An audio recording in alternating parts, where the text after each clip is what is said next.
Game Week 11 of the Fantasy Premier League is upon us, and I'm happy to welcome everyone to the FPL Corner episode 8. It's been a while since we released an FPL episode, but we are here today, and I'm excited to introduce to you the manager of the month for the month of October, Ipeleng Motshabi. How is it going, my brother? And how excited are you to be here as manager of the month? It's actually quite an honor, like, to be on this video as the manager of the month. I thought it would have been like manager of the week or something, but then of the month, that's something for me. Yeah, and accumulated number of points, so you got more points than everyone in the Football Corner Mini League in the previous month. And obviously, as always, I have Umthunzi Mbatha. Washand uyaphila but Yeah, kuyaphileka and thina ke simazi ngoma congratulations man for being manager of the month. Round of applause Mncintshi.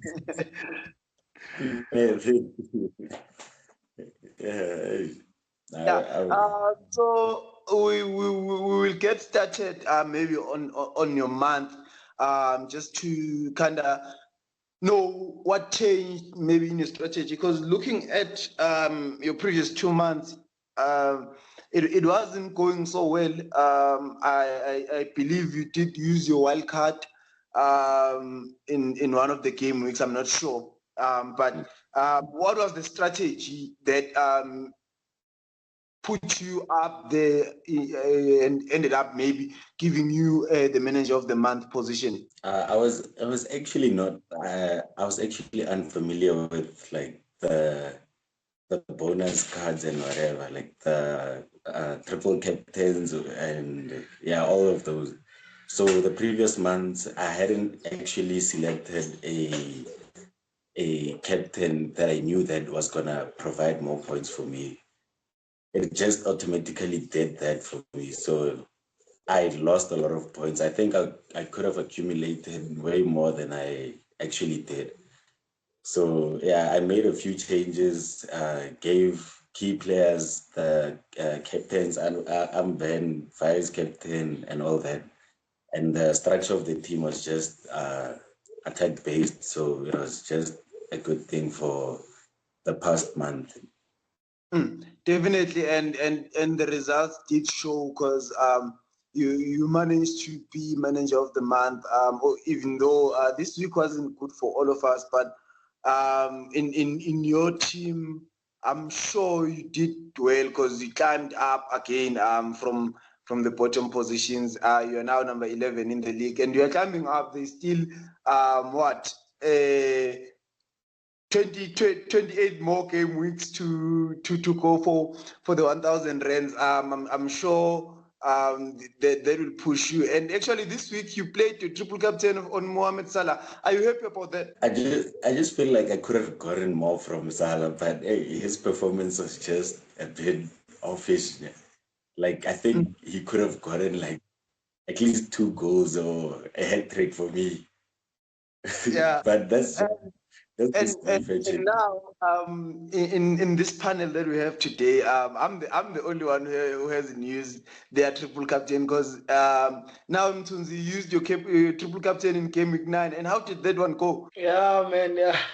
Also, Erling Haaland got like 1 goal, even though I thought he was gonna score even more than that, because like he got an early goal in that match against Southampton, and he missed quite a few chances. So I was so frustrated with getting just those points, having played the triple captain. But then it's fine, man. There are still more chips to use in the Fantasy Premier League.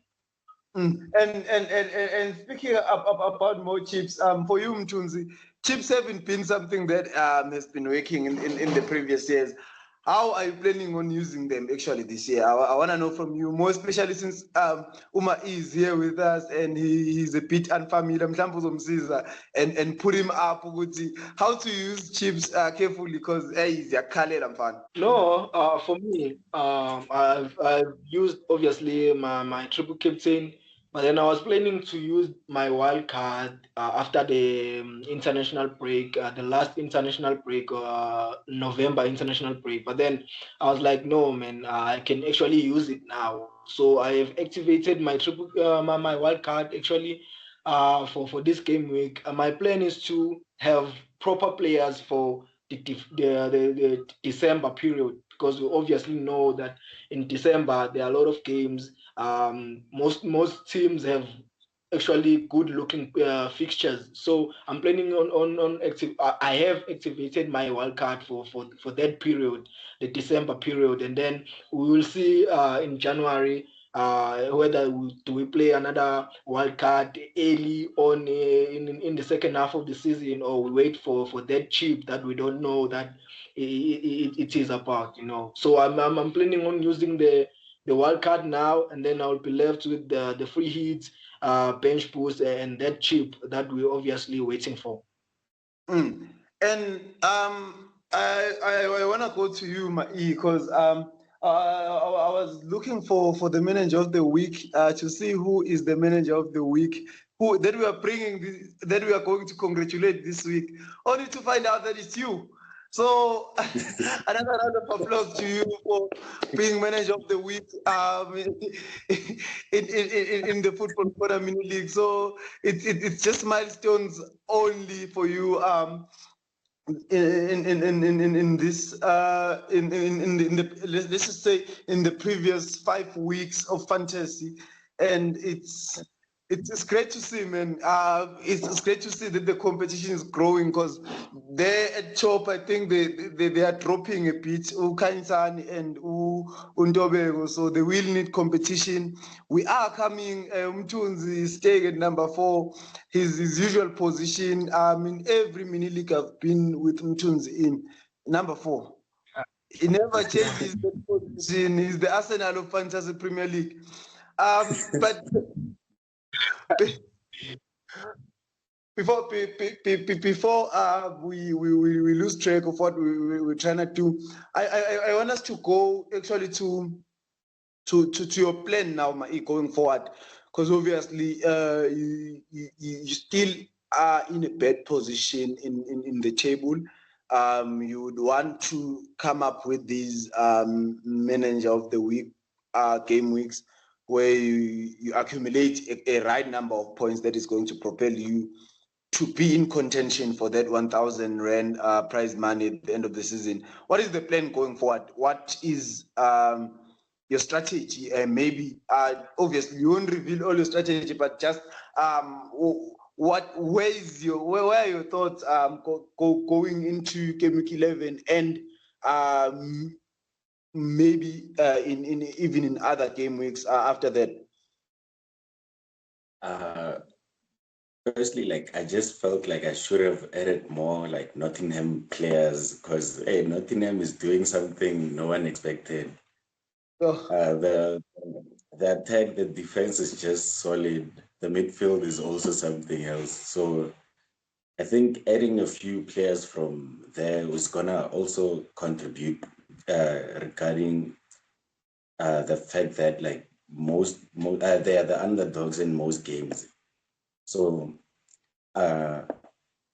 also it's gonna be a thing of adding more attacking players, because I feel like attacking gives you more points because you have more chances of assists, more chances of goals, which is gonna get you more points overall.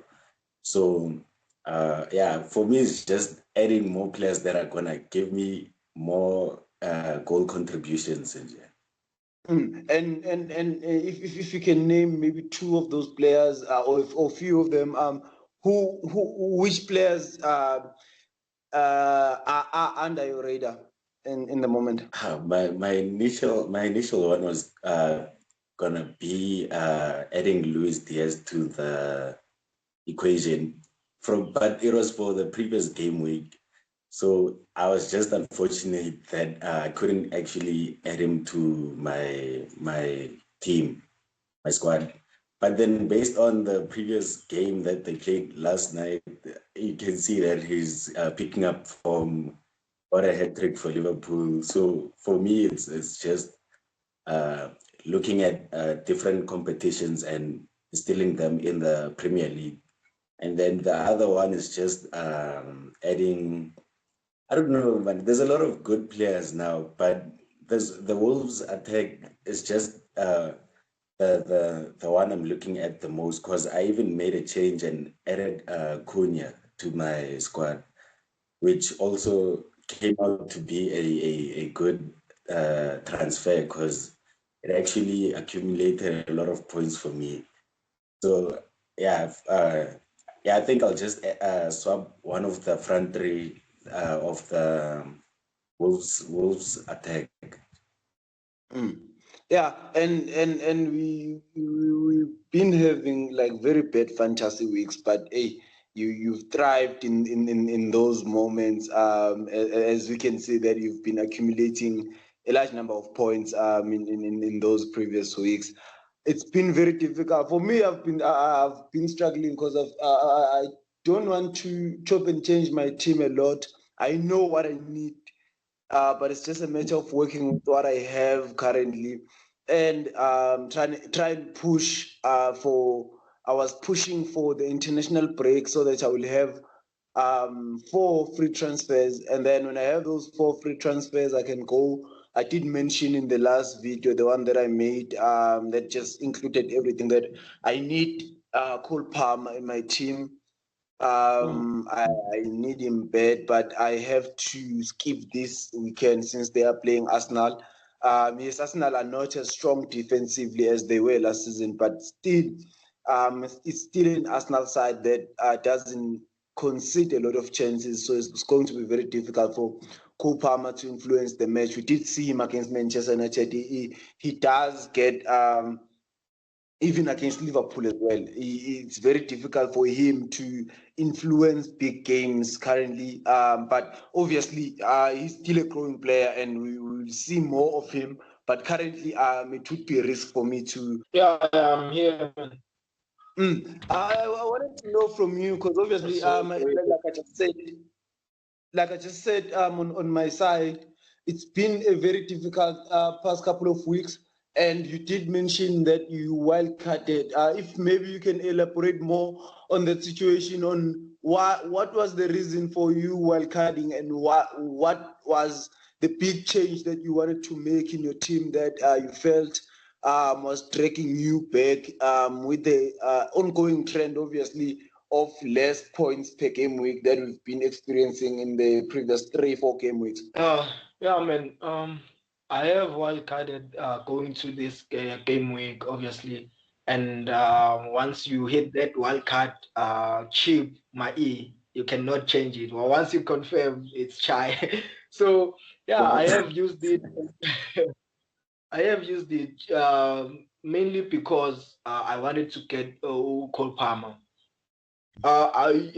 Even in the previous episodes of Football Corner, I have been mentioning the fact that since episode yes, 5. exactly. Since from episode 5, I did tell you, Chess, that I wanna move and I wanna make a move and get Uko Palmer. But then I have been delaying, as I've said previously, that I was waiting for a game week that is gonna come after the international break. But then I realized something, that Uko Palmer, each and every game week, almost each and every game week, price yakhe iyashintsha.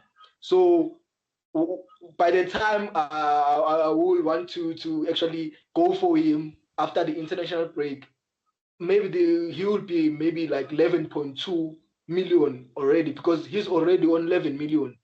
That's a lot of money.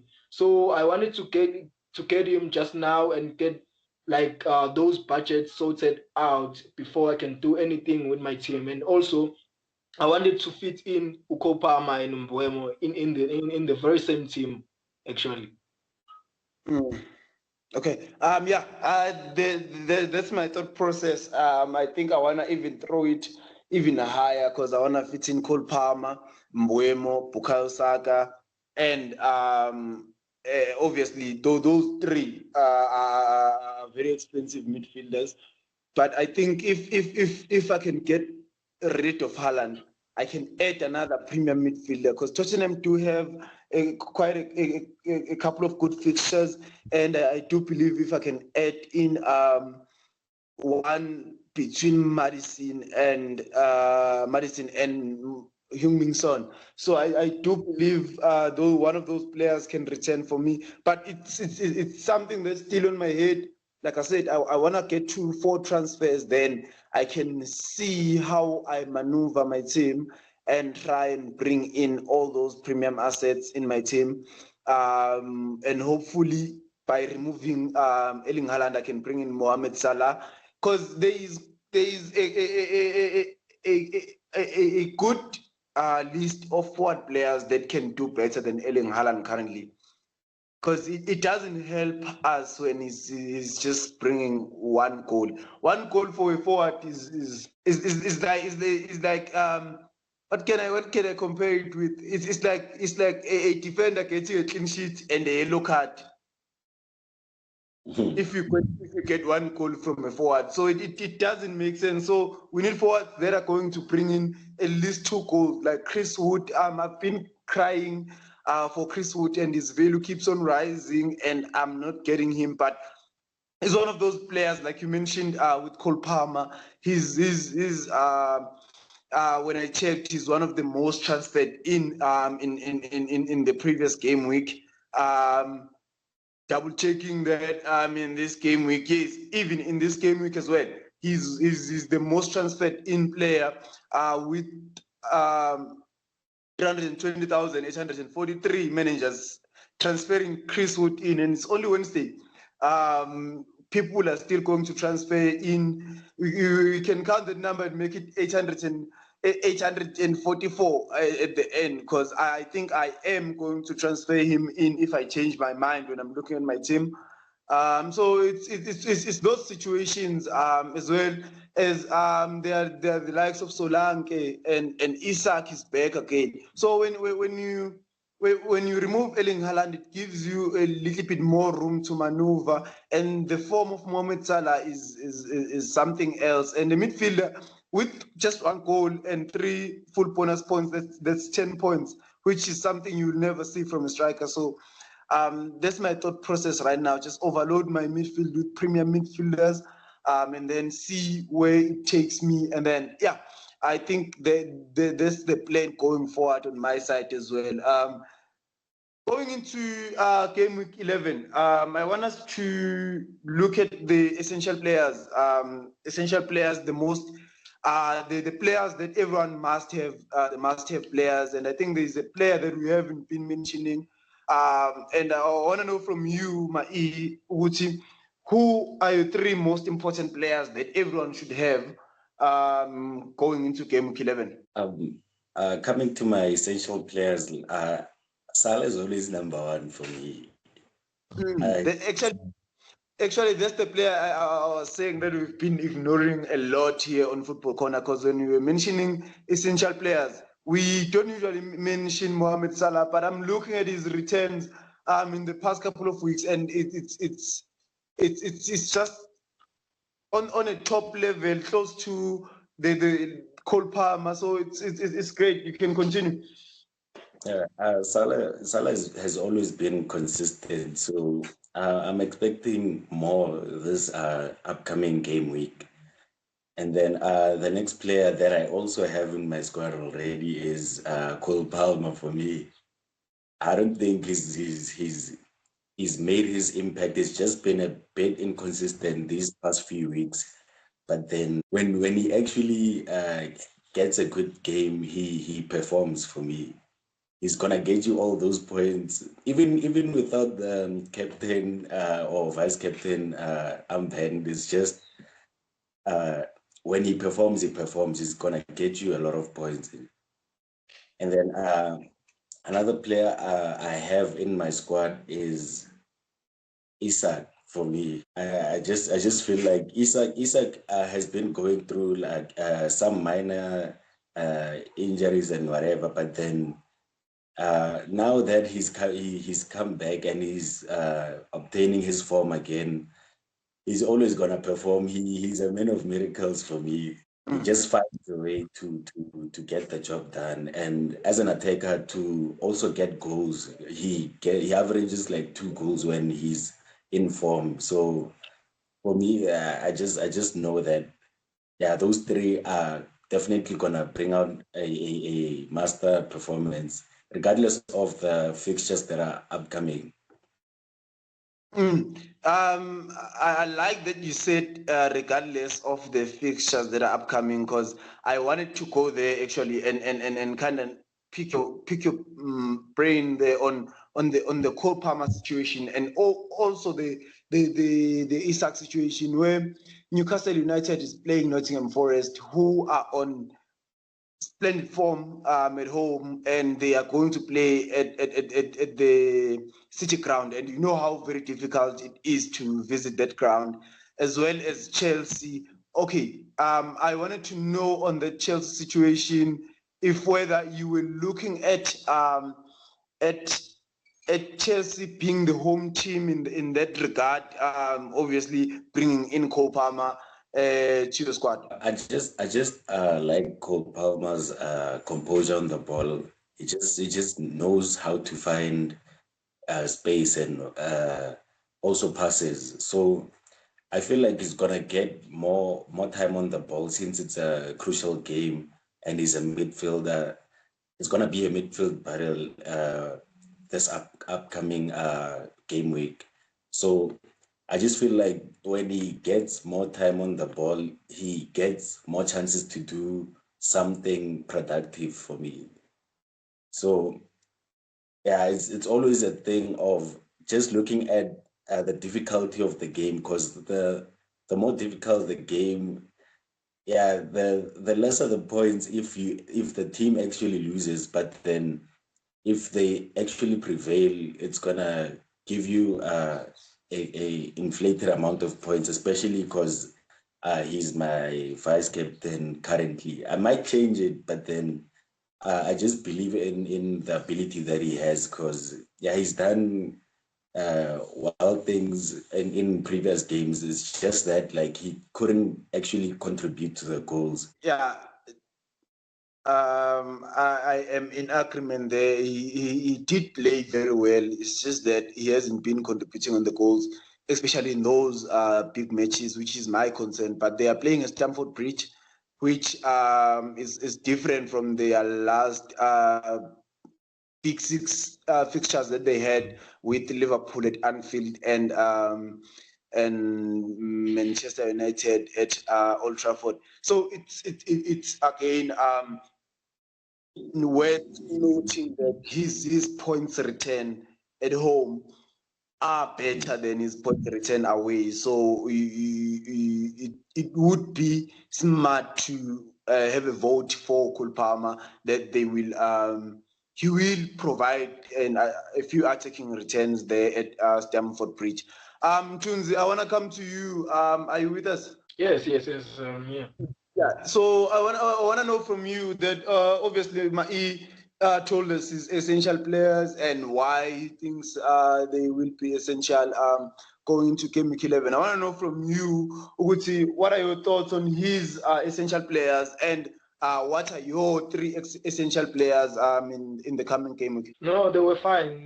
His picks were very good, very good. I think Mo Salah, even though he'll be playing against Aston Villa, they are a very good team. But I think Mo Salah has been on a brilliant form recently. And then Cole Palmer, we obviously know that. For me, I wouldn't pick him as an as essential for this game week. For this game week only, because they are playing Arsenal. Yes, he might score, but maybe score one goal or assist one goal. But I wouldn't consider him as an essential. For me, my essentials would be Dominic Solanke playing against Ipswich this coming weekend, because we saw him scoring 2 goals versus a very strong team in Aston Villa.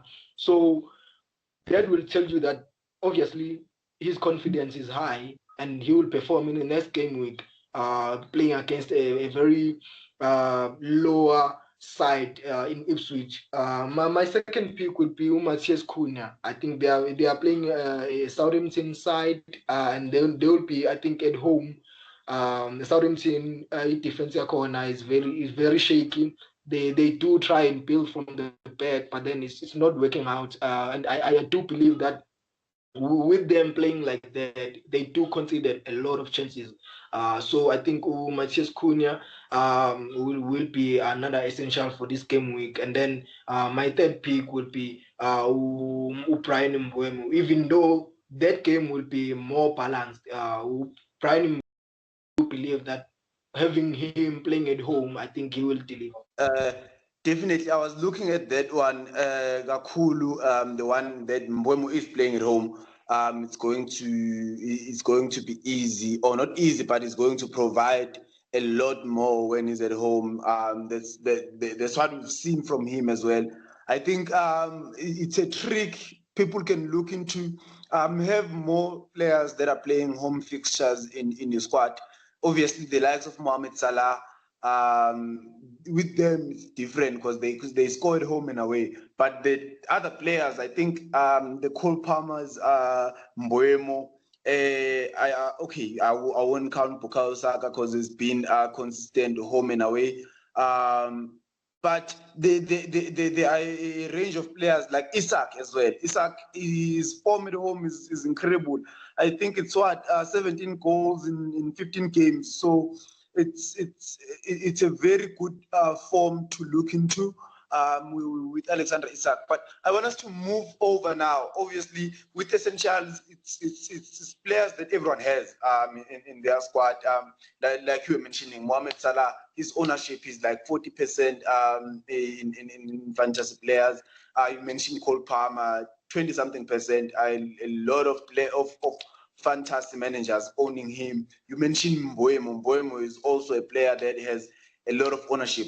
I want to know now on the list of differentials that you guys think we can thrive on in this coming game week. Players with less than 10% ownership that we feel that they will overperform and give us the number of points that we want in this coming game week, and kind of give you the difference, the differential with people in your mini league, because you would want to have different players than people you wanna go above. So I want to know, and I start from you, Mtunzi. Which differentials do you think are going to thrive in this coming game week? And mind you, Chris Wood is no longer a differential. Hey, people are transferring him in. Yeah, obviously. I think doubling up on Spurs players will be good going to this game week. I think another differential there will be Destiny Udogi. I think he has 3.0% ownership, and I do believe that they can have a clean sheet there, and he has a chance of assisting in that game. Because he always goes forward a lot. And another differential for me will be the player that I have, which is Jochen Lassen for Wolves. I would say Matthias Cunha, because his ownership percent is very high. So someone who has a very low ownership, which is Uskran Lassen, with 2.4% ownership. I think he's been on a brilliant form. He's scoring goals as well. I think his confidence is high. I think doubling up also on Wolves players this upcoming game week would be good. The third pick in terms of the differentials, I think USM will want to bounce back after that 3-0 defeat in the last weekend, and their captain Gerard Bowen with a 6.9% ownership. I think he'll try and come back for USM. I'm happy about your differentials, especially with Strand Lassen. He won't be a big differential in our mini league because a couple of players have noticed his influence. and I do believe that they will look into getting him. So I think it's a good collection of differentials, and I want to know from you, on your side, hey, a lot of players that we've been using as differentials. I'm looking at ownership here, the likes of Anuri, all those other players, they are getting 10% ownership now. So I want to know from you, who are your differentials? Like I heard the mention of Strand Larsen, and as I said, I have Cunha in my attack, but I just wanted to change it to someone who's actually in Wolves, and that was my first thought. So yeah, that was one of the differentials I was kind of looking at coming into the following game week, and his contributions to the Wolves team haven't been you wouldn't say top 10 in the league, but then he makes a difference for Wolves on a day-to-day, on a weekly basis. Let me say that for me, and then I was kind of like stranded because I haven't been watching like these smaller teams like Everton, Brentford, but then those are the teams that I think are gonna try and push harder for more points, because Brentford is in a good position currently. It's competing for top five. So I feel like a lot of players from Brentford are in consideration. Let me just quickly verify which players I had in my differential list. Oh yeah, I was also I'm not quite sure about the Wisa percentage, but yeah, he's also been a crucial player for me. But then I'm not quite sure if he's also included as a differential, because I don't know his percentage entirely. Yeah, Uvisa. Yeah. Yeah, he has a 5.7% ownership. Okay. And what was the last player? I was looking at smaller teams after our Leicester, our what's this, Southampton, and yeah, I just feel like the smaller teams are just gonna wanna make an impression for this upcoming game week. Also, Ipswich, I feel like they're gonna make an impression. So another player that I actually like going forward is Jordan Ayew. But then, yeah, I'm not quite sure if he's also included in the differentials. Yeah, he is included. Problem with him, I want to know from you, just after you mentioned him, that he is not starting all the games at Leicester. So how do you what do you think about using bench players? I know some people have also been using John Duran as a bench player, using a player that's going to come in from the bench and change the game. How do you feel about that when you're selecting your players? I've been watching Crystal Palace for the past few seasons. No, currently, I haven't been consistent, as I mentioned, but the past few seasons before the Zaha transfer, before the Olise's transfers, like Ayu was always a player that stood out, but then I don't feel like he was entirely noticed in my defense. I just feel like he contributed a lot, but he was never like the main guy of the team. So judging by the current Leicester position, I feel like they're gonna need a player that's gonna provide something for them going forward, attacking wise.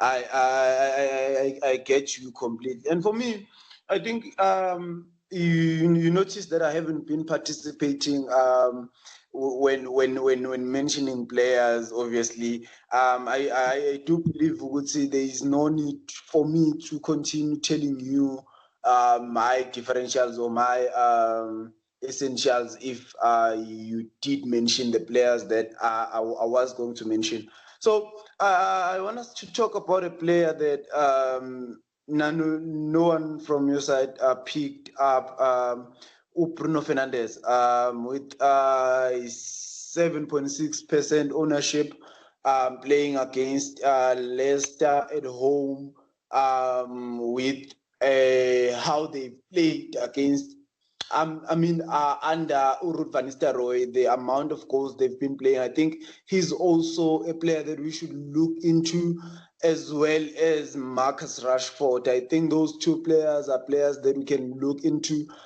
going into game week 11 as they are playing against Leicester. And we know what happened when they played them in the Carabao Cup.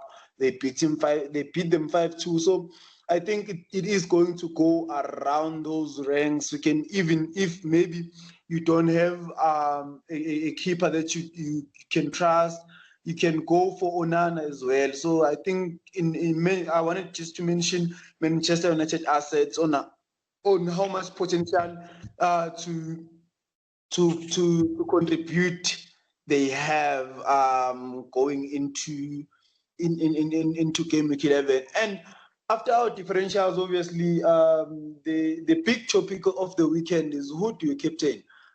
Because you have Tottenham players that are playing against Ipswich with nice fixtures, but do we have someone who's capable of scoring a hat-trick that is worth giving triple captain? Similarly with Manchester United, Fernandes is worth captaining. I believe he's been a captain in one of my teams in the past, but I don't think his form warrants me to give him the captain's umbrella. I don't think he can get me a brace or a goal and an assist in this game. As well as we have a Wolves team where we did mention that we have differentials, but do we have someone that we can say, okay, we are going to captain you? Because when you look at the likes of Man City, Arsenal, Liverpool, the teams with Chelsea as well, the teams with the premium assets that we usually go for when we captain, they are playing very difficult fixtures.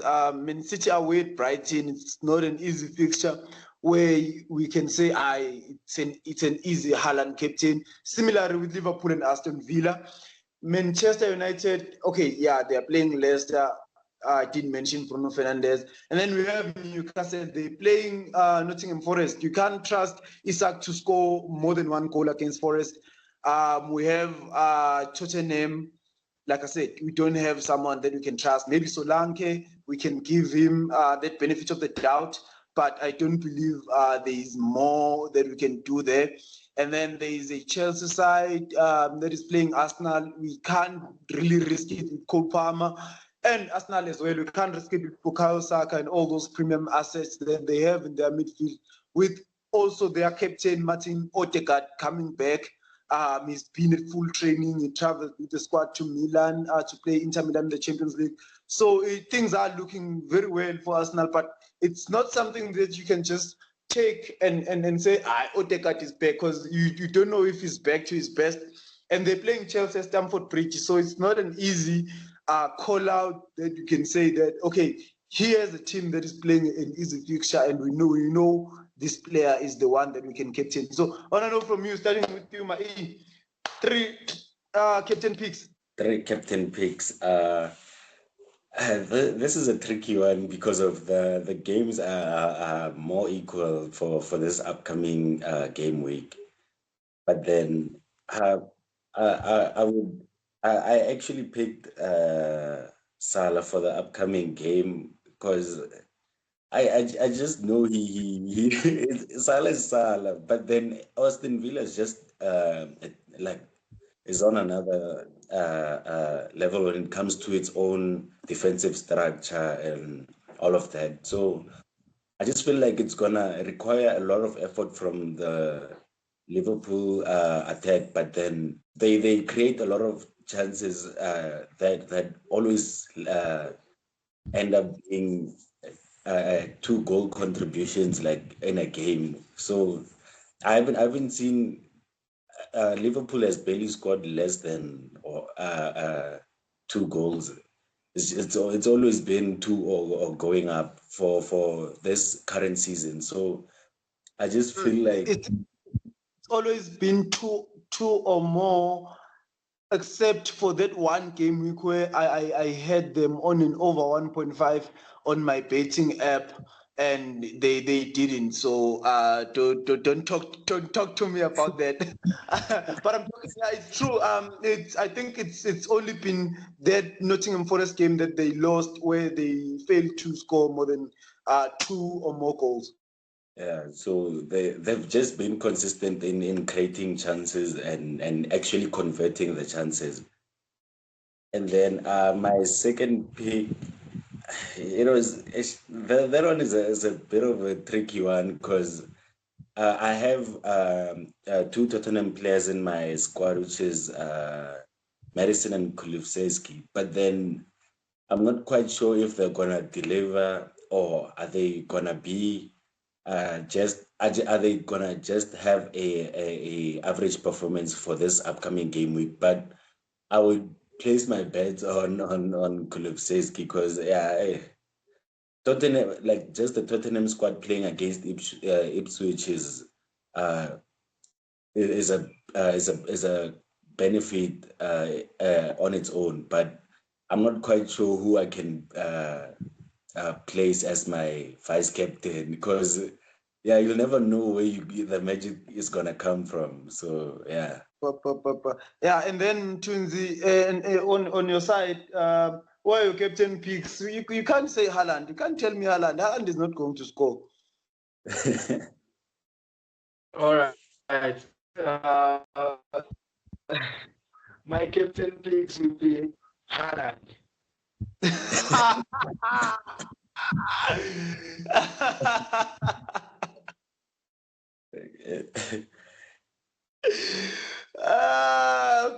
Okay.